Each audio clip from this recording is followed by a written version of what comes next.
A short time ago, the United States military began major combat operations in Iran. Our objective is to defend the American people by eliminating imminent threats from the Iranian regime, a vicious group of very hard, terrible people. Its menacing activities directly endanger the United States, our troops, our bases overseas, and our allies throughout the world.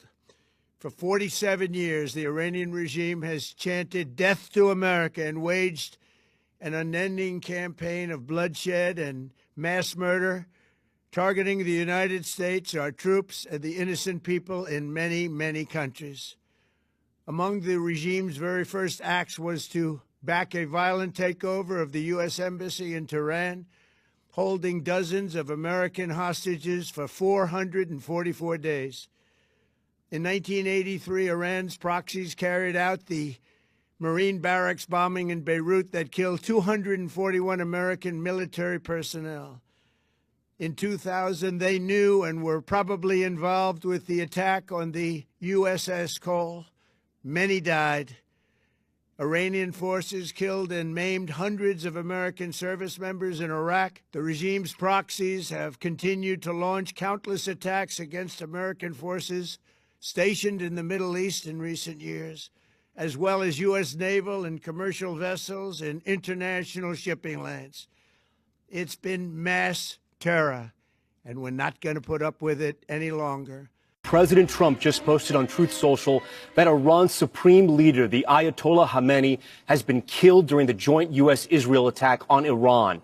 Khamenei was the most powerful figure in Iran, both a political and religious leader. He's been a lifelong adversary of both the U.S. and Israel, and the news of his death could have massive implications not only for Iran, but for the entire Middle East.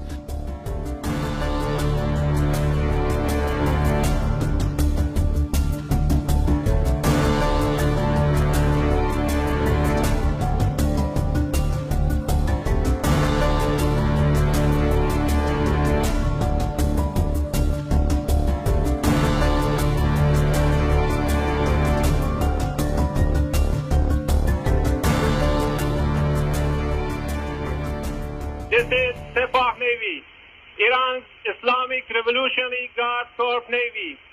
From now on, all navigating through the Strait of Hormuz is forbidden. No ship in every type is not allowed to pass from the Strait of Hormuz till next notice. This is Sepah Navy, out.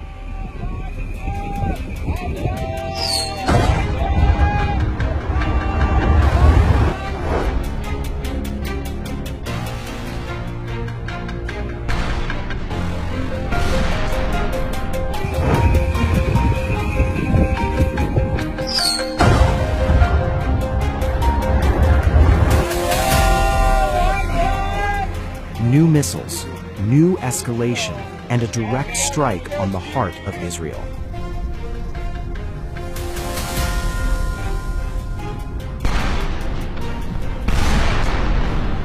Iran has launched a heavy ballistic missile attack using its advanced Fatah system, with impacts reported in central Israel, including Tel Aviv. Here's what we know right now. On day 6 of the escalating U.S.-Israel-Iran war, Iran unleashed what it calls one of its most advanced weapons, the Fatah missile. This marks the first reported combat use of Iran's so-called hypersonic missile series, and the target, central Israel. According to Iranian sources, multiple Fatah missiles were fired as part of a new wave of retaliatory strikes. The Fatah series, first unveiled in 2023, is described by Iran as capable of extreme speeds, reportedly up to Mach 13 to 15 during its final approach. That's over 10,000 miles per hour. Iran claims the upgraded versions can maneuver mid-flight, making interception far more difficult than traditional ballistic missiles. Explosions have been reported in the Tel Aviv area. Air raid sirens sounded across central Israel as defense systems activated. While many incoming projectiles were intercepted, Some reportedly penetrated defenses, leading to impacts in urban zones. Emergency services are responding and damage assessments are ongoing. This isn't just another missile barrage. The introduction of the Fatah system signals a technological escalation. Unlike older ballistic missiles that follow predictable arcs, these newer systems are designed to maneuver at high speed during their descent, complicating interception by multi-layered defense networks. If confirmed, this represents a new phase in the conflict. The conflict has already expanded across multiple fronts in the region. Now, with advanced missiles entering the battlefield and strikes reaching deep into major population centers, the risk of broader regional spillover is increasing. Energy markets are reacting, air defenses remain on high alert, and both sides are signaling they are prepared for sustained operations.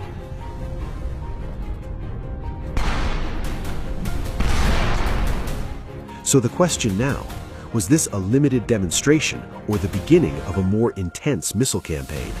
With new missiles unleashed and central Israel struck, this conflict has clearly entered a more dangerous stage.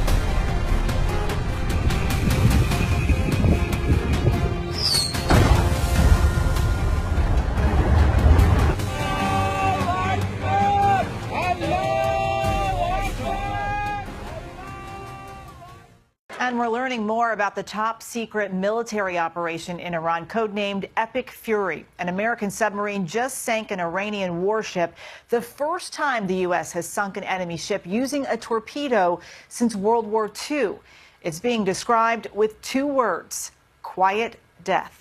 A stunning moment as a U.S. hunter-killer sub sinks an Iranian warship. A huge explosion lifts the frigate out of the water, sinking the vessel in mere minutes. Remarkably, the attack happened 2,500 miles from Iran in the Indian Ocean, just south of Sri Lanka. Secretary of War Pete Hegseth announced the sinking today. An American submarine sunk an Iranian warship that thought it was safe in international waters. Instead, it was sunk by a torpedo. Quiet death. It's the first time a U.S. submarine has sunk an enemy warship since the closing days of World War II. Anywhere that there's ocean, there can be a U.S. Navy asset. And if it's a submarine, it is our ultimate stealth force. No one knows it's there until it strikes. One shot, one kill, and the ship's on the bottom. Video just released by the Pentagon shows U.S. long-range missiles taking out Iranian military targets. U.S. TV reporters are in the line of fire. Yeah, hey, good morning, Adriana. Those sirens you hear mean that we may have to get low pretty quick here, but I'm going to try to march on. The war is splitting President Trump's MAGA base. Sean Hannity is squarely behind the president. Just a historic and incredible show of superior military intelligence and might. But Megyn Kelly is speaking out against the war. I'm just going to be honest. Hannity is a supplicant to Donald Trump. He would never say anything other than to puff Donald Trump up. A new CBS poll says 76% of Americans approve of the attack on Iran if it lasts only days or weeks. The president says he's delighted with the progress of the war. Somebody said, on a scale of 10, where would you rate it? I said about a 15. A top U.S. military official said today Iran is launching 86% fewer missiles than they were on the first day of the conflict. U.S. nuclear forces and provide confidence in the lethality and effectiveness of the nation's nuclear deterrent. This launch, designated GT255, was scheduled years ago and is not in response to world events. It is a key component of a data-driven program that has been in place for decades, involving over 300 similar tests designed to validate the performance of the weapon system. The data collected from these routine tests is essential for ongoing and future force development. Today's test launch used a randomly selected intercontinental ballistic missile pulled from Minot Air Force Base, North Dakota. The missile was transported more than 1,300 miles and reassembled at Vandenberg Space Force Base, California. The ICBM was equipped with multiple targetable re-entry vehicles and traveled approximately 4,200 miles at a speed of more than 15,000 miles per hour to a test range near the Kwajalein Atoll in the Marshall Islands. The ICBM Test and Evaluation Program helps validate the reliability of the nuclear umbrella our allies and partners rely on, eliminating the need to obtain their own nuclear weapons to counter potential adversaries. The 56-year-old Minuteman III is based in Colorado, Montana, Nebraska, North Dakota, and Wyoming, and will be replaced by the LGM-35A Sentinel. Reporting from Vandenberg Space Force Base, I'm Senior Airman Kevin Hernandez. In these images from Kuwait, fire and smoke seen rising in the direction of the air base which hosts U.S. forces in Kuwait.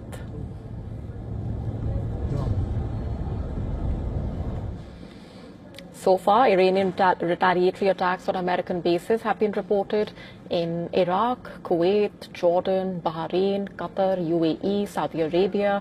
Those attacked including the air base in Qatar, which is the largest U.S. base in the region, the Al Udeid air base there.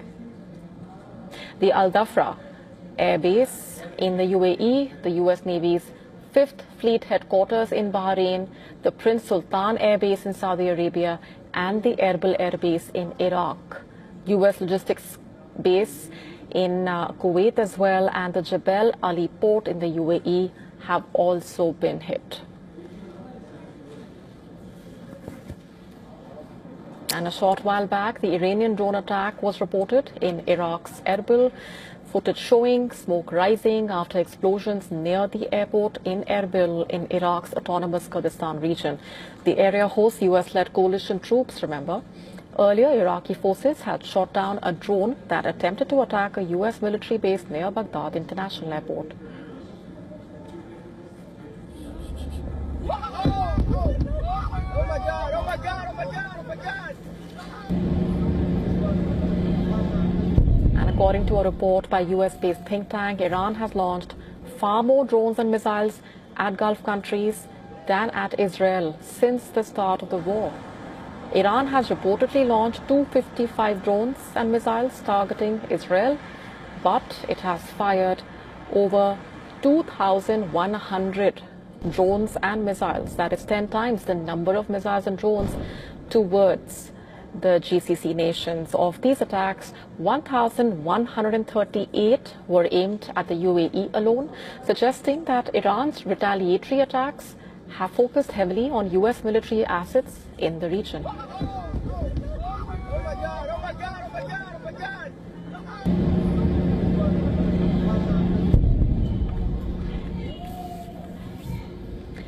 Let's go straight across now to our correspondent Susan Tehrani, who's been tracking all those developments very closely for us.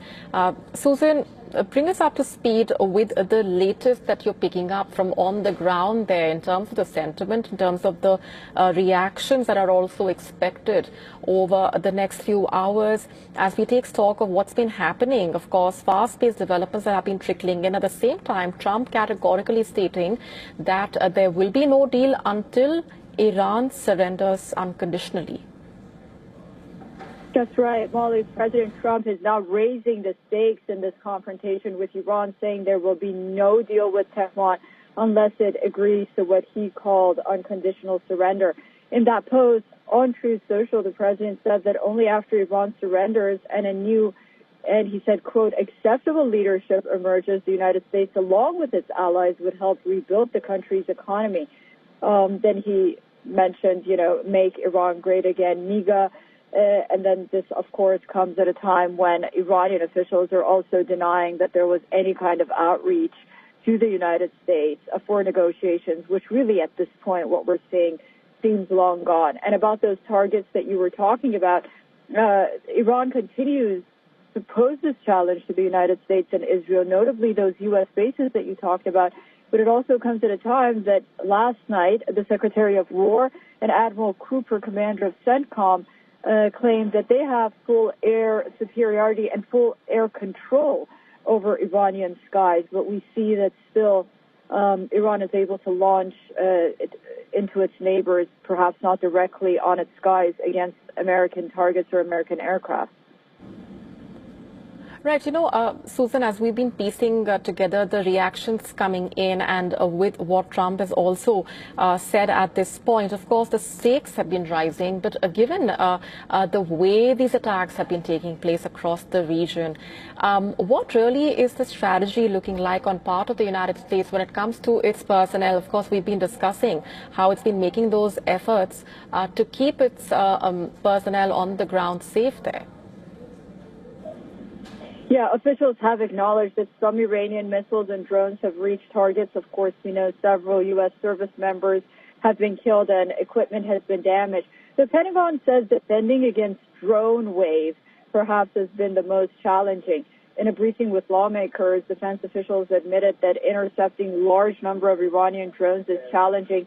And again, some attacks may get through. Now, this all comes as Admiral Cooper again last night said that Iran's drone attacks have decreased by over 80%, but we still see that these attacks are possible.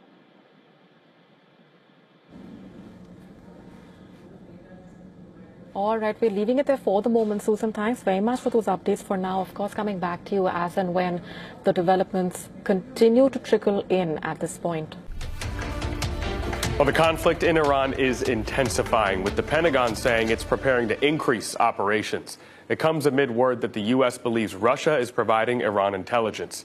ABC's Christiane Cordero has the latest from Washington.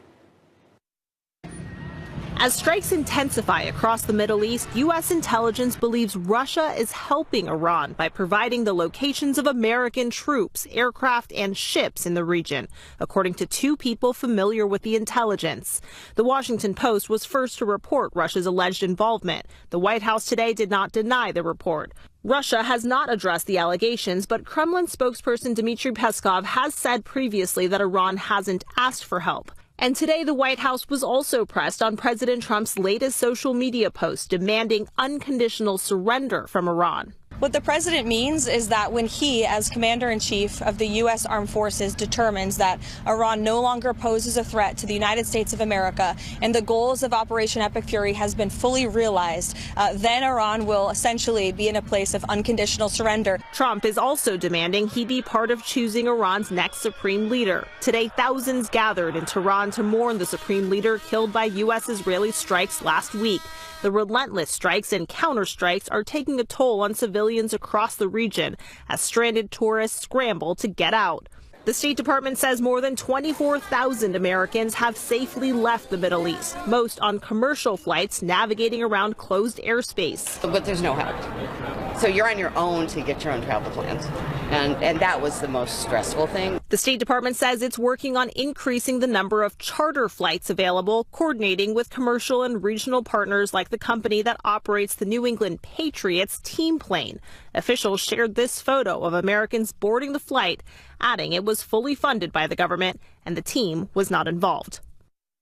President Trump plans to attend the dignified transfer of the 6 American service members killed so far. They're expected to arrive tomorrow at Dover Air Force Base. Christiane Cordero, ABC News, Washington. And crude oil prices have jumped above $90 a barrel for the first time in more than 2 years. The national average for a gallon of regular gas is now $3.32. That's up 7 cents from yesterday and 34 cents from a week ago. The U.S. Treasury has unveiled a plan to bring prices back down, including a temporary 30-day waiver that will allow officials in India to buy Russian oil. This is a very brief change in policy just to keep oil prices down a little bit better than we could otherwise. Now, analysts predict gas prices could rise to an average of $3.50 within 2 weeks. The Iranian foreign minister telling American reporters that the regime is ready for a possible U.S. ground invasion. Are you afraid of a U.S. invasion in your country? No, we are waiting for them. You are waiting for the U.S. military to invade the ground troops? Yes, because we are confident that we can confront them, and that would be a big disaster for them.